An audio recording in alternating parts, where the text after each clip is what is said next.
Hello class 10 students, welcome to mobile वाला teacher 24। तो अभी तक हम लोग डिविजिबिलिटी देख लिए और कुछ बेसिक रूल्स देखे, प्राइम नंबर्स के, रियल नंबर्स के, रैशनल नंबर के, है ना। अब हम लोग देखते हैं, एक आपका थ्योरम है, यूक्लिड्स तो हट गया आपके सिलेबस से, फिर भी अगर रिक्वेस्ट करेंगे तो कभी मैं वीडियो बना दूंगा यूक्लिड्स एल्गोरिथम पर। ठीक है, वैसे हम लोग तो वो कल एक्सप्लेन किए ही थे, है ना। D equal to D into Q plus R, यही है यूक्लिड्स एल्गोरिथम। डिटेल इस पर हम लोग फिर किसी क्लास में बात करेंगे। अब हम लोग आते हैं एनसीईआरटी के सबसे पहले थ्योरम जो आप लोगों का हो गया है, उसका नाम है fundamental theorem of arithmetics. Fundamental theorem of arithmetic,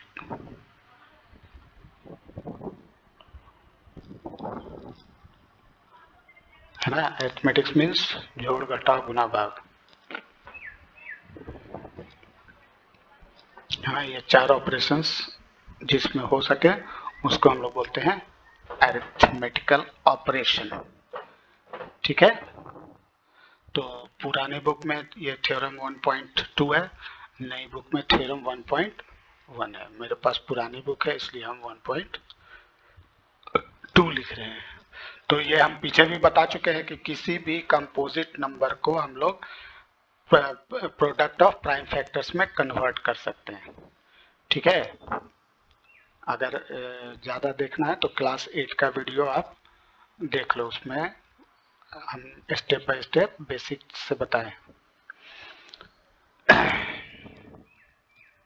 every composite number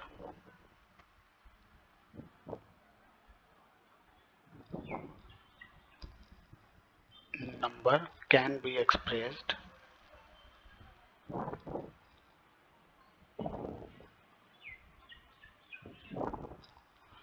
या factorised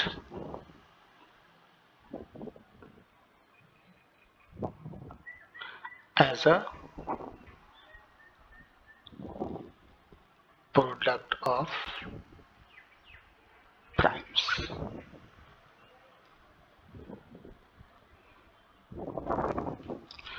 and this factorization is unique, and this factorization is unique। ये यूनिक है, यानी कि किसी दो नंबर का फैक्टराइजेशन एक नहीं हो सकता है ना। Apart from the order, apart from the order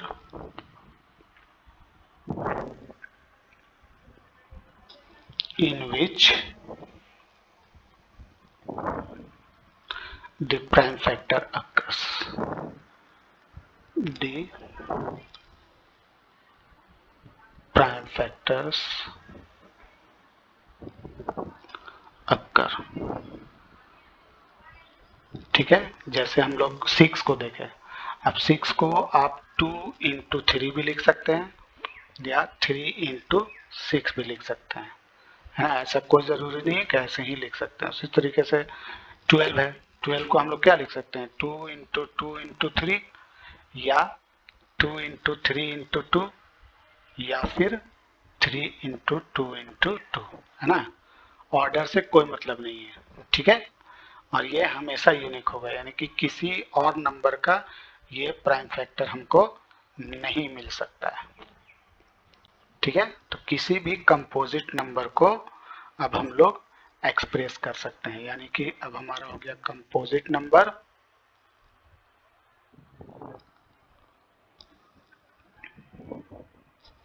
equal to product of prime factors, product of prime factors.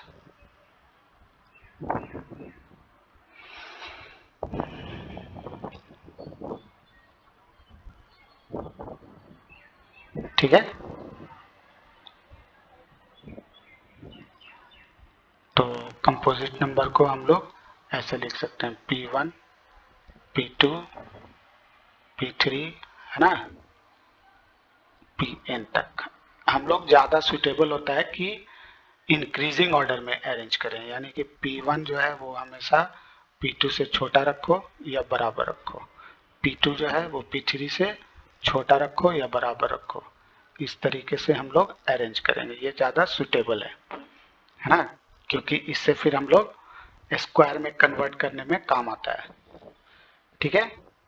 तो अब हम लोग इसको ऐसे भी कर सकते हैं कि P1 पर पावर स्मॉल p1, P2 पर पावर स्मॉल p2, है ना, एक साथ रहेगा तो उसको हम लोग पावर में कन्वर्ट कर सकते हैं। जैसे एग्जांपल के तौर पर हमारे पास सपोज करो 32760 है, तो अब हम लोग इसका प्राइम फैक्टर जब निकालेंगे तो क्या आएगा, 2 इंटू 2 इंटू 2, 3 इंटू 3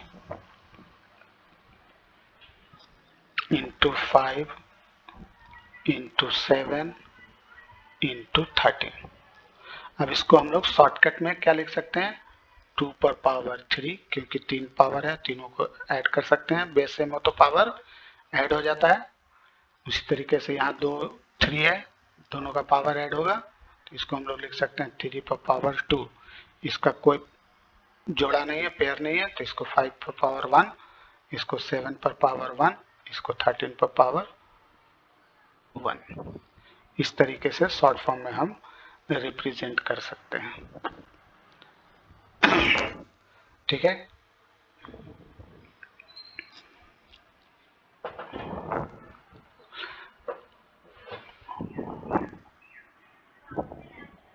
अब हम लोग देखते हैं ये क्वेश्चन जो है एग्जाम्पल 5 का एनसीईआरटी है ना, आप लोग के सिलेबस से हट गया, फिर भी थोड़ा एक्सप्लेन कर दे रहे हैं, है ना। कह रहा है कि consider the number 4 to the power n।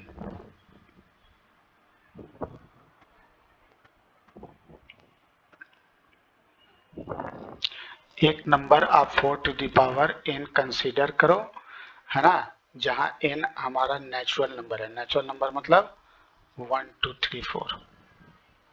ठीक है।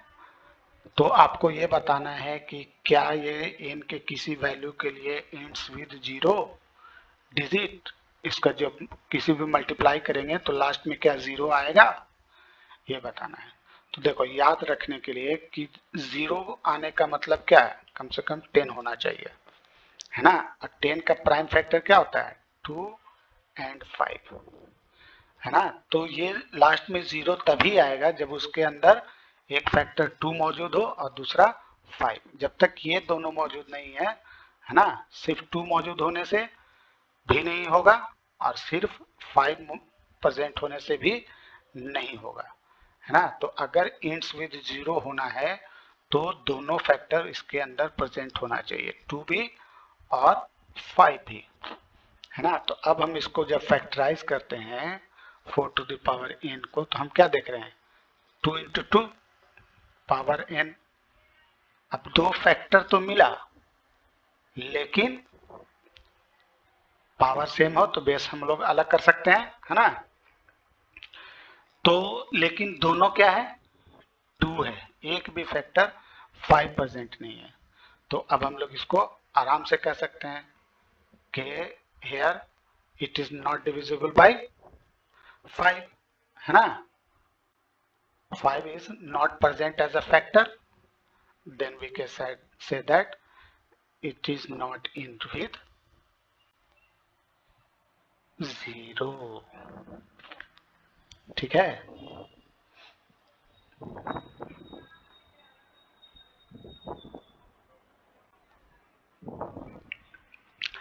अब हम लोग सीखते हैं नेक्स्ट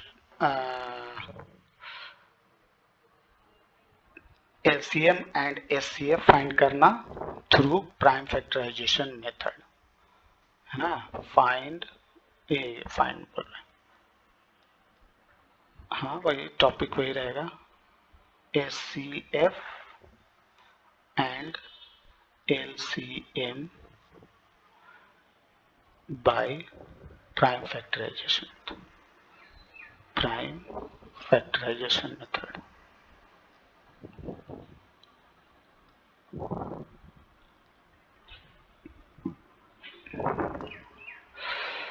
तो सबसे पहले हम लोग ये समझ ले कि ये HCF और LCM होता क्या है।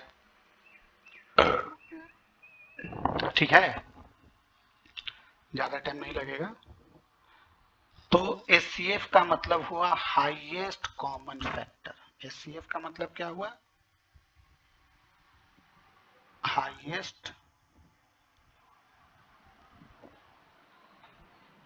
हाईएस्ट कॉमन फैक्टर, या इसका दूसरा नाम है GCD, है ना, GCD, greatest common divisor. Greatest common divisor.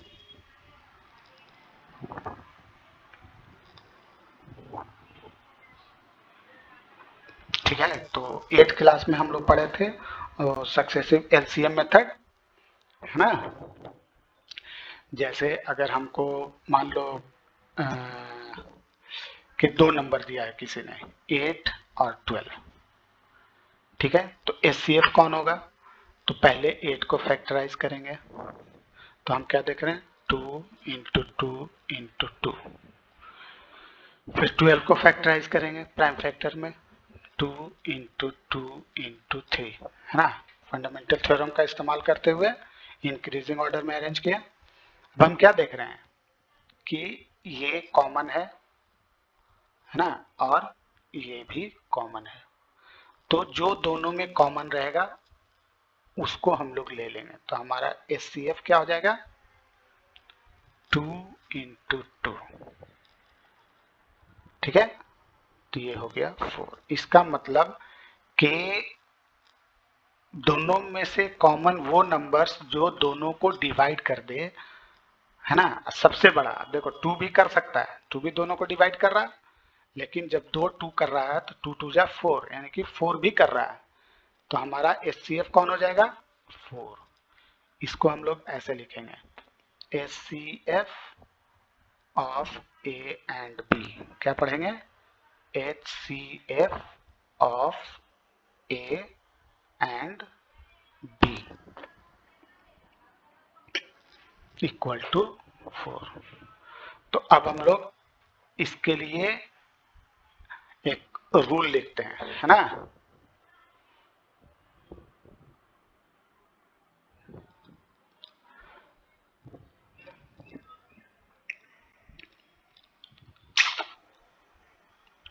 तो HCF दिमाग में आ गया, ग्रेटेस्ट कॉमन डिवाइजर। ये कॉमन डिवाइजर दोनों का क्या है, सबसे बड़ा कौन है, 4, जो इन दोनों को डिवाइड कर रहा है, इसलिए इसको हम लोग ग्रेटेस्ट कॉमन डिवाइजर भी कहते हैं। तो अब हम लोग लिखेंगे टू फाइंड HCF। ठीक है, तो हमारा अब याद रखने का फॉर्मूला क्या हो गया, to find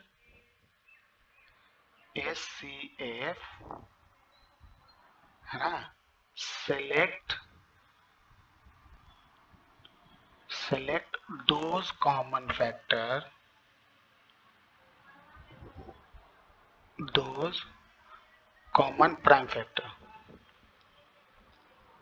common prime factor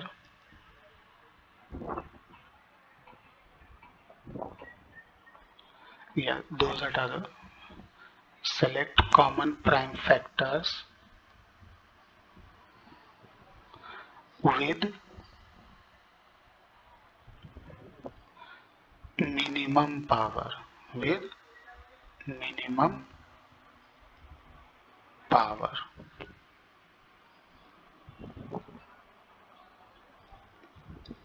ठीक है, जो दोनों में मिनिमम हो, 2, 3, 4 जिसका भी, जैसे मान लो ए हमारा है P1, ए, P2, B, P3, C, इस तरीके से कैपिटल ए ले लेते हैं। बी है हमारा मान लो P2, सी है ना, P4, D, इस तरीके का। तो अब हम लोग कंपेयर जब करेंगे तो देखेंगे कि P2 कॉमन है। अब B और C में है ना, अगर B ग्रेटर देन C दिख रहा है तो हम लोग किसको लेंगे, B को, क्योंकि मिनिमम पावर लेना है। और अगर C ग्रेटर देन B है, इसका मतलब C छोटा है, तो हम लोग किसको लेंगे, C को, है ना। इस तरीके से आंसर करेंगे। जैसे ऊपर के एग्जांपल में हम क्या देख रहे हैं कि 8 को हम लोग लिख सकते हैं 2 क्यूब और 12 को लिख सकते हैं 2 स्क्वायर इंटू 3। ठीक है, तो कॉमन कौन है मेरा, 2 है, कॉमन कौन है, 2 है, और इन दोनों में मिनिमम पावर कौन है, 2 है, इसलिए हमने 2 स्क्वायर को लिया, 2 क्यूब को नहीं लिया। ठीक है, इस तरीके से।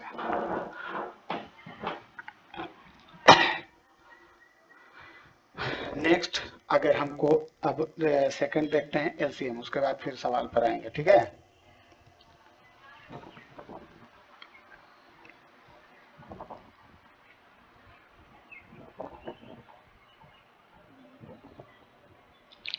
एलसीएम का मतलब क्या हुआ, least common multiple, least common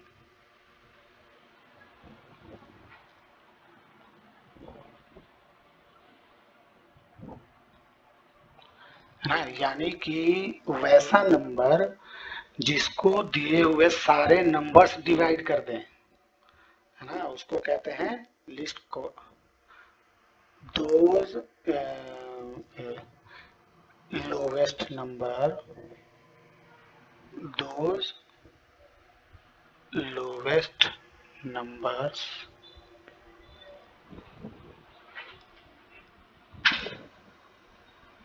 which are divisible by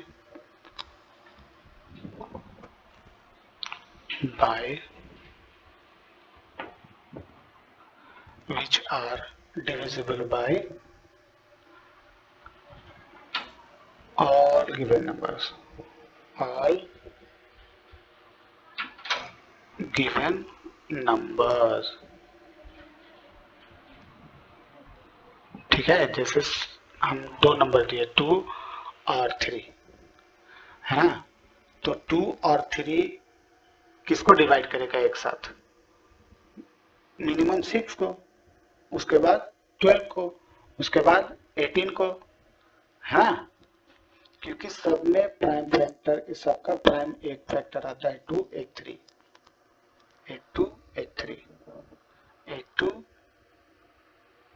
और 1, 3, है ना। तो इन सब मल्टीपल्स में से सबसे छोटा जो होता है ना, उसको हम लोग बोलते हैं एलसीएम। ठीक है, तो अब इसके लिए हम क्या करेंगे, एलसीएम निकालने के लिए इसको हम लोग ऐसे लिखेंगे, LCM of A and B, A comma B, है ना, इसको पढ़ेंगे LCM of A and B. ठीक है, जो भी होगा ना यहाँ पर हम लोग लिख देंगे। ठीक है, तो to find LCM,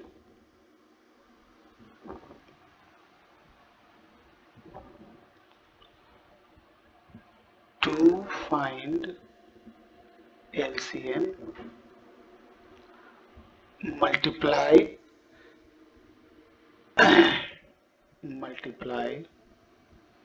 all factors, all factors, ये प्राइम फैक्टर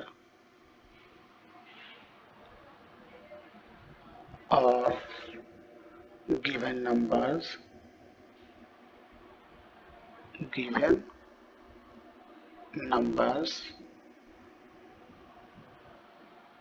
but take, उसमें हम लोग मिनिमम लेते थे, इसमें मैक्सिमम लेंगे। Take maximum power which are common,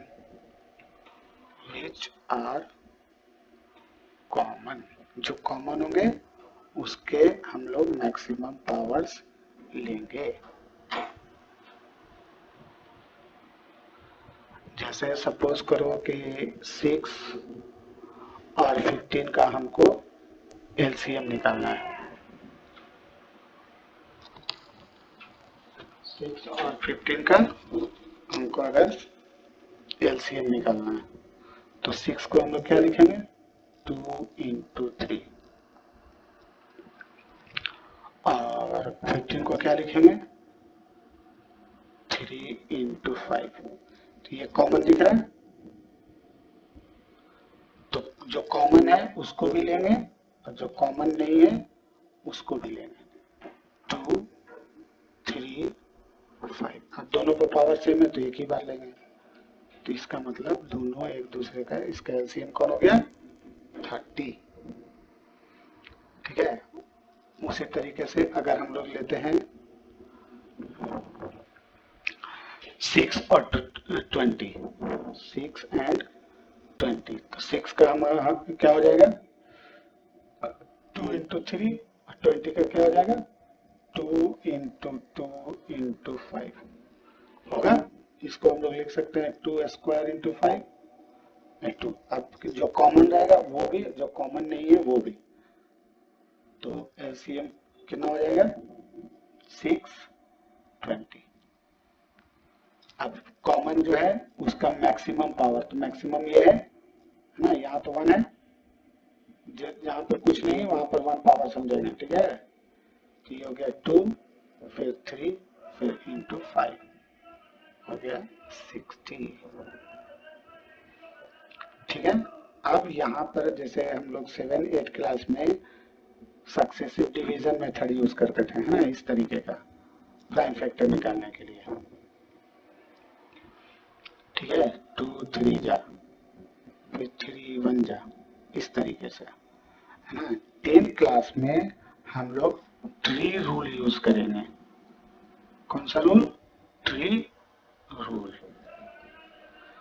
tree rule, binary tree rule, actually इसका नाम रखा गया बाइनरी ट्री रूल। तो इसमें हम लोग क्या करेंगे कि जो भी नंबर रहेगा उसको यहाँ लिख देंगे, जिसका भी हमको प्राइम फैक्टराइजेशन लिखना है। ठीक है, और इधर रखेंगे जो प्राइम नंबर डिवाइड करने वाला है, जो प्राइम नंबर इसको डिवाइड करने वाला है, ये अपना n हो जाएगा, ये प्राइम नंबर हो जाएगा, और ये जितने टाइम्स में डिवाइड होगा।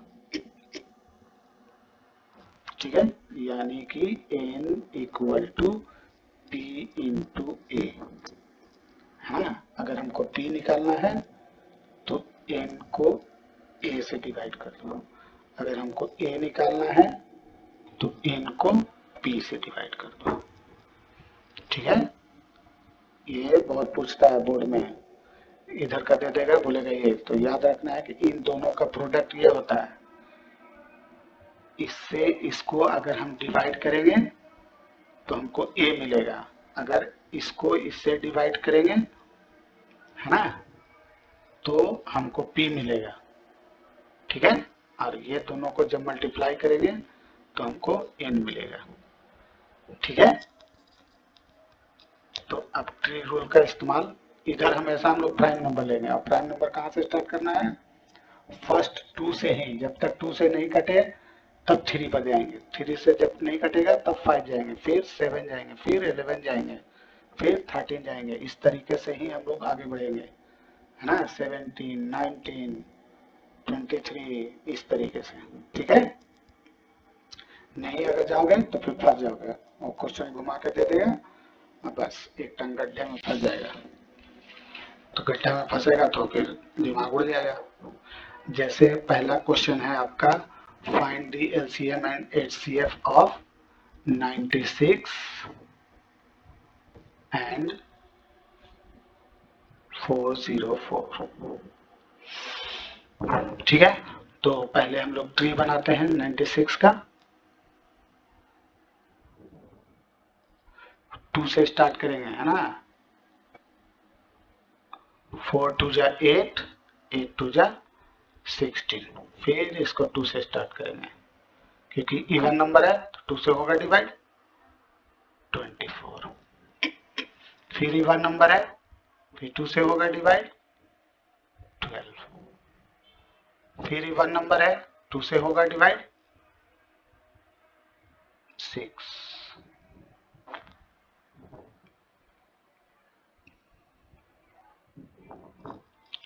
फिर इवन नंबर दिख रहा है, 2 3 जा 6। अब देखो जब दोनों एंड पर प्राइम नंबर आ जाए तो स्टॉप, है ना। दोनों प्राइम है तो यहां पर ब्रेक।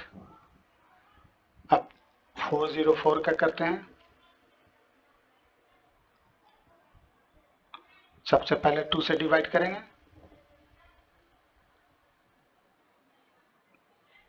202। फिर इसको 2 से डिवाइड करेंगे, 101। अब 101 हम क्या देख रहे हैं, ये खुद प्राइम नंबर है, तो जहां पर प्राइम नंबर दोनों आ जाएगा वहां पर हमारी गाड़ी में ब्रेक लग जाएगा। तो अब 96 को हम लोग क्या लिख सकते हैं, 1 2 3 4 5, 2 to the power 5 into 3। 404 को क्या लिख सकते हैं, 404 को लिख सकते हैं 2 पर पावर 2 इंटू 101। ठीक है। अब अगर हमको इसका एचसीएफ निकालना है तो कॉमन लेंगे विद मिनिमम पावर, तो एचसीएफ कितना हो जाएगा,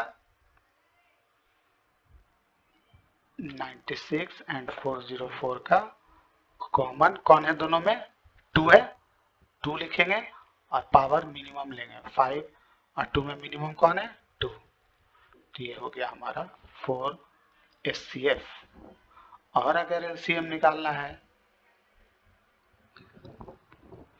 तो पहले सब फैक्टर को लिख देंगे। कौन कौन फैक्टर दिख रहा है, 2 दिख रहा है, 3 दिख रहा है और 101 दिख रहा है। अब इसका मैक्सिमम पावर कितना है, 5।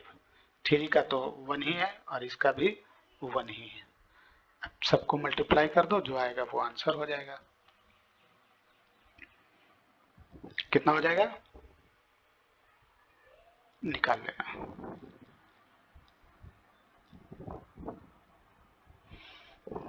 नाइन्टी सिक्स होगा इसका, 101, तो ये हो गया 96। क्लियर। अब सारे एक्सरसाइज प्रैक्टिस करो, आरडी का भी प्रैक्टिस करो और इसका भी, एनसीईआरटी का भी। ठीक है। और अगर कोई प्रॉब्लम हो तो हमको मैसेज में, कमेंट में लिख दो कि सर ये सवाल को सॉल्व कर दीजिए, हमसे नहीं हो रहा, या और भी जो कुछ समझ में नहीं आ रहा वो भी। और प्लीज़ इसको लाइक करो, शेयर करो, सब्सक्राइब करो, ताकि जो अनेबल बच्चे हैं, है ना, वो इसको सीख लें। और कोशिश करो कि इंग्लिश में समझने की ज़्यादा कोशिश करो। ठीक है। टिल देन, अल्लाह हाफिज़, बाय बाय।